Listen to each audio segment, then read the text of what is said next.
My name is Dwayne McClinton. I've been incarcerated for 21 years. I was one of those dudes when I first got locked up.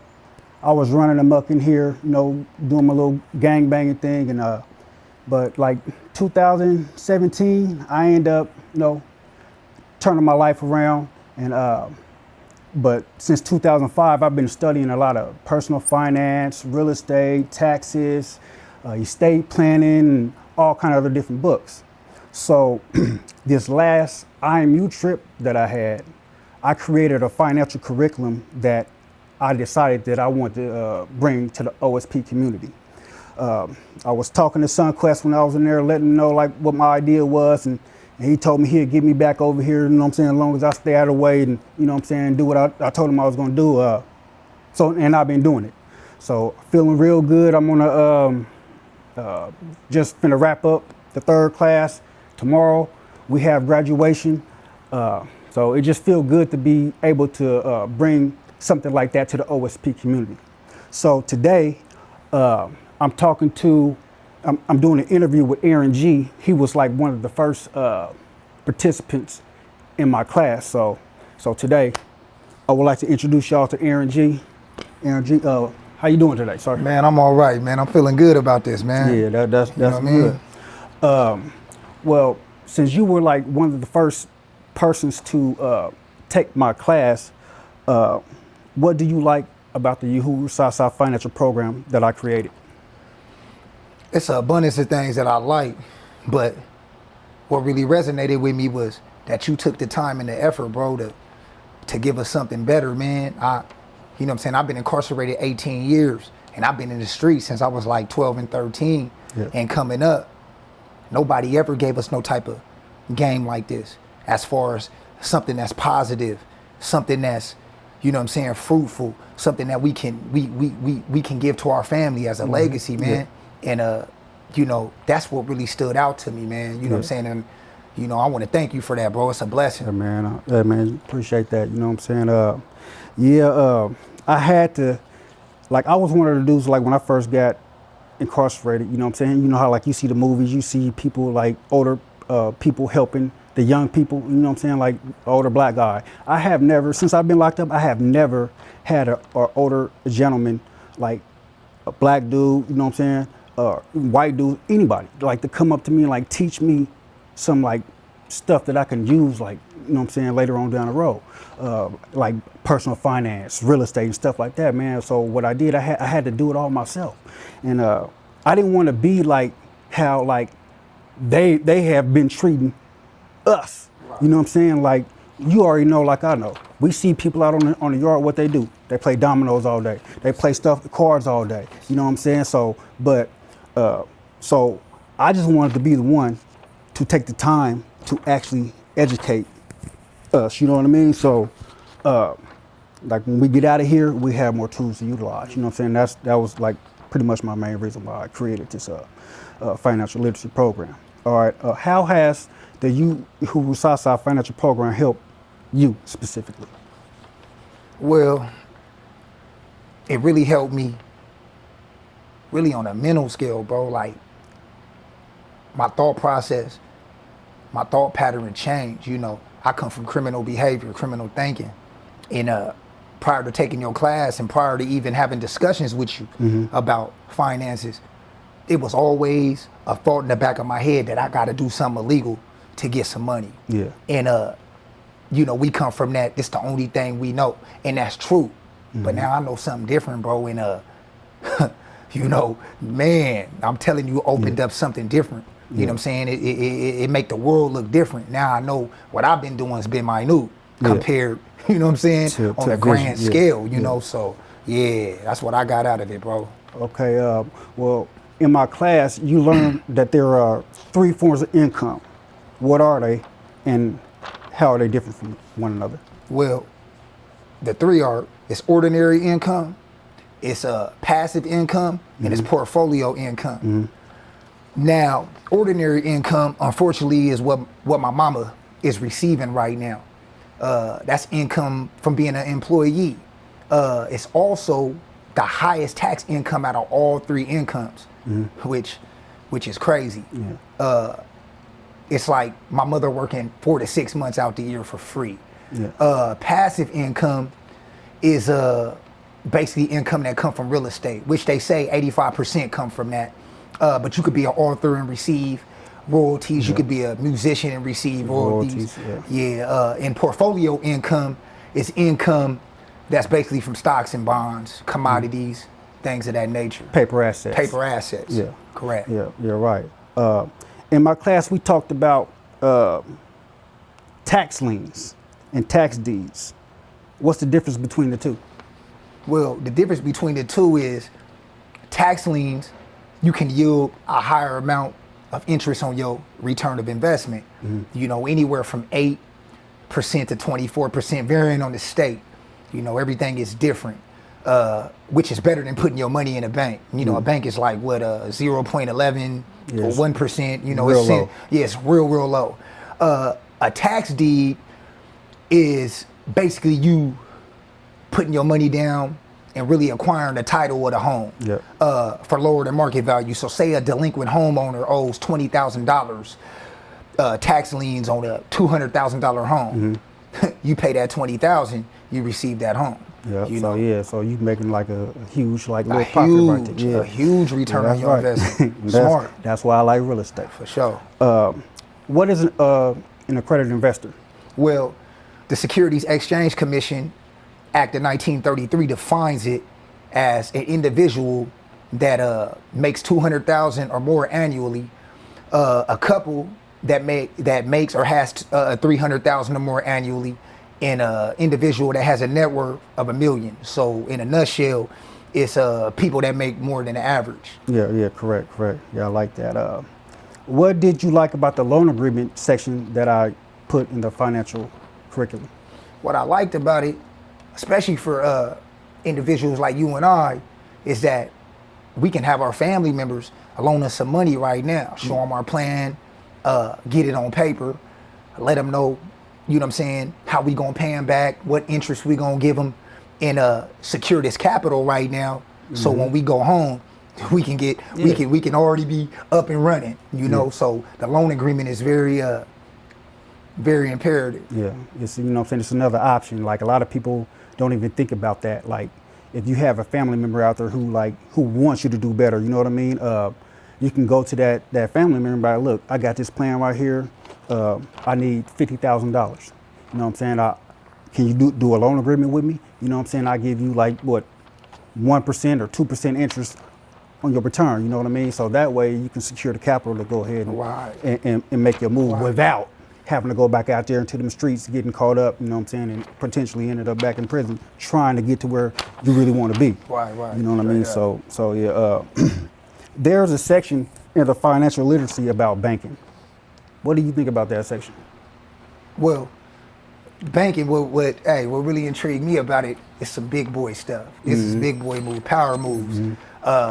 See, with commercial banking, if you acquire or purchase a commercial bank, you actually had the power to make rules for yourself, actually to give loans and deal with mortgages and interest fees and things of this nature. But what I think is a power move that's kind of esoteric to people is creating a family bank. Yeah. You know, human capital. You know what I'm saying? We need to put our family in the position to where we move like a bank. To where, you know what I'm saying, we don't make moves without each other agreeing upon that, where we can give loans to the community and also, you know what I'm saying, keep generating this wealth amongst us. So I think the family bank is imperative. And you put me up on that, you know what I'm saying? So that man, y'all need to get up on that family bank, man. Yeah, but not only that, you know what I'm saying, like when you got that family bank, then you know you can set it up to where now you can just pass that wealth from generation to generation to generation. And that's when we need that. You know what I'm saying?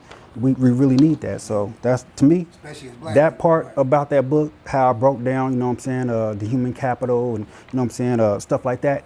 We need that. We need that information so we could take that back out to our family members and like really put that to work. You know what I'm saying? Yeah, because we need that, bro. Like we don't, like we already know, like we don't own a lot of properties, a lot of, you know what I'm saying, stocks and all. We need to get up on all that. I'm talking about we need to like really start moving. I'm talking about for those who came from like neighborhoods like where we came from. You know what I'm saying?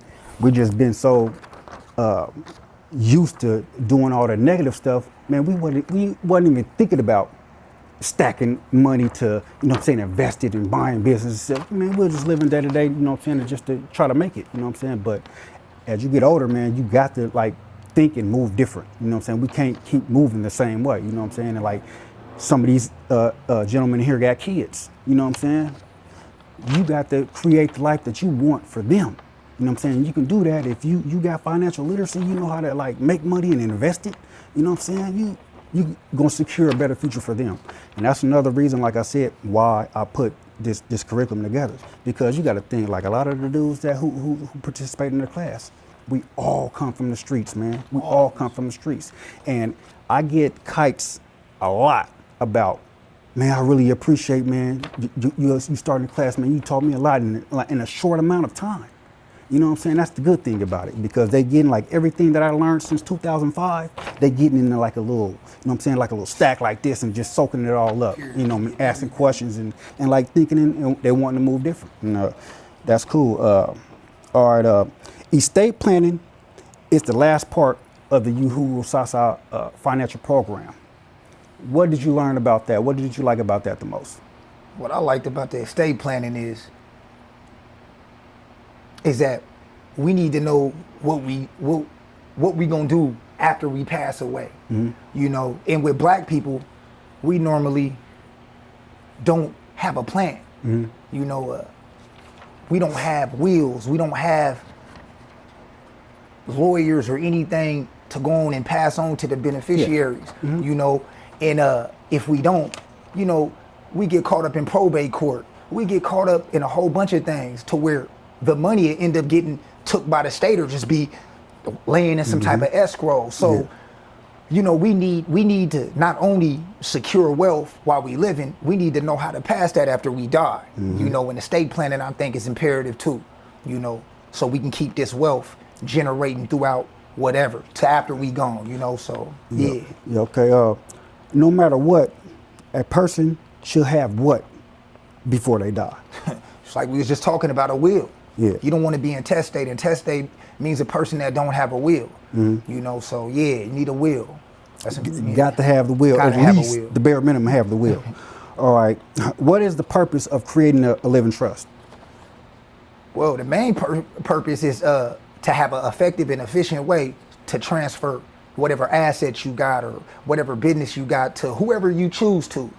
You know, potentially your family members, but just keep this out of probate court. I just talked about this. Yeah. You don't want to get tied in probate. So it's how to transfer your property without having to go to probate. Period. Your finances and assets. Yeah. So that way, you don't have to deal with the courts at all. This document, you are gonna have a beneficiary. They're gonna have a trustee. You know what I'm saying? And they're gonna make sure they get that property or the assets or whatever it is. So yeah, you got to. That's another key thing to, you know what I'm saying, estate planning. You got to have at least the will and the living trust. You know what I'm saying? The will is just backup, but the living trust is the one that really helps you stay out of the probate courts. All right, what do you think about the charitable remainder unit trust? Well, what stuck out to me is, so say I got $50,000. Yeah. I can go get a tax deed. And like I told y'all, that's the purchase. Title to the property. Yeah. So I can go purchase a property for $225,000. That's worth $225,000. Yeah, that's worth that, market value wise. And I could donate it to a charitable remainder unit trust. Yeah, remainder trust. And first they get 10% out of that. They take their 10% out, and then I receive 7%. You know, so every month I get basically, you know, off of 200,000 or 225,000, I get like, you know what I'm saying, 13, 12, 13, you know what I'm saying, 1,300 around that. In a year I receive like 15,000, a little bit over that. And this is for a period of 14 years. Yeah. You know, I think that is imperative. Yeah, but also, you can also, in that document, when you first create the charitable remainder unit trust, in your original document, you should put like that you can donate more property, like later on, if that's what you choose to do. So now, what you're receiving now, it can go up to another, you know what I'm saying, 1,200, 1,100, whatever it is. You know what I'm saying? So you can keep putting more property in it, but if you don't put that in there in your original agreement, then you won't be able to do it. Right. So that's another Yeah, I like important that, thing to know. Did you like the part about the generation skipping trust? Yeah, I liked it. I never knew anything about that. I didn't think you could do things like this. But so in my case, you know, I got family that still indulge in narcotics. So you know, specifically crack cocaine. But I love them though. So let me give you an example. You know, so my auntie, I want her to be able to live in my home or a home that I have, but I don't want her to own it. You know, she got sons and daughters, which are my family members, and I like to leave it to them. Yeah. So what I do is do a generation skipping trust, and so it'll skip her and go to them. They'll have it when she passes, right? Yeah, so, but she had never owned anything, and I can continually do that if I want to, and also you can get capital gain taxes off of it to where I'm not paying taxes or whatnot. But to me, that was real imperative because I didn't know that. I just thought, all right, that I would leave it to my auntie or you know, my cousin that's doing bad, you know, and I don't want to lose property like that if I did have that type of. You know, yeah, because a lot of us in our families, we got somebody who may be addicted to drugs, or they could be, you know what I'm saying, like mentally, you know what I'm saying, disabled or whatever. Whatever the case is you can have them live in that house for their whole entire life, but they can't sell it or nothing, and then they pass on to their next generation. But what I want to do with that is I want to tell them, like, look, it's going to go to like your grandkid or whatever, but have your grandkid do the same thing so we can keep passing it down the line. Right. You know what I'm saying? So we can always have that family house that's just in our family, you know, and it's not going anywhere. You know what I'm saying? But when I do that, it's gonna be real nice. You know what I'm saying? So You got to. Is there anything else that you would like to say to the OSP community about the Uhuru Southside's financial literacy program? Truthfully, man, people in the OSP community need to take this serious. You know, this is the foundation of building your house, man, building wealth. You know, no disrespect, but people need to put down them Xboxes, man, and really focus on their future, man, and really understand that they need to build a legacy, man. Prison is not the way. You know, you got people, you know, throughout the penitentiary. We sit here and we make property as far as tables. This is our property, or phone. This is our property, or this area we own. But we don't own no land. We don't own nothing. We don't have nothing to leave our kids. We say we love our kids. We say we love our family. You know, we say we love ourselves, but we don't act like that. And you know, wealth is what keep a family together, man. And if you truly love your family, if you truly want to succeed in life, come to this class, man. And if you take it seriously like I did, I guarantee it's gonna change your life. Guaranteed that, man. Also, I want to thank you, man. You know what I'm saying? Bro, you came a long way, bro. You know what I'm saying? You came a long way, homie. You know what I'm saying? So I want to thank you, bro. We coming from the streets. We coming from gangbanging. We coming from, you know, environments that's harsh, man. And just for you to sit here and give us this, man, so we can succeed, man. That means a lot to me, bro. I want to thank Kelly too. I want to thank, you know what I'm saying, Ron Hall. I want to thank Anthony Pickens, you know what I'm saying, the president, vice president of Uhuru Club, for allowing you to do this, bro. Yeah. You know, they seem to protect you. Likewise, man, I appreciate everybody, you know what I'm saying, who even helped me, like, even get it up off the ground. You know, I got it, like, I still got to go around and try to find a way, a classroom or something to teach, because I, you know what I'm saying, it's not nothing permanent, you know what I'm saying, but try to work everything in, you know, to keep this program going, because it's a lot of people, like, interested and a lot of people learning from it, and it's all good. Well, so today, I got this book. It's called Starting an Investment Club.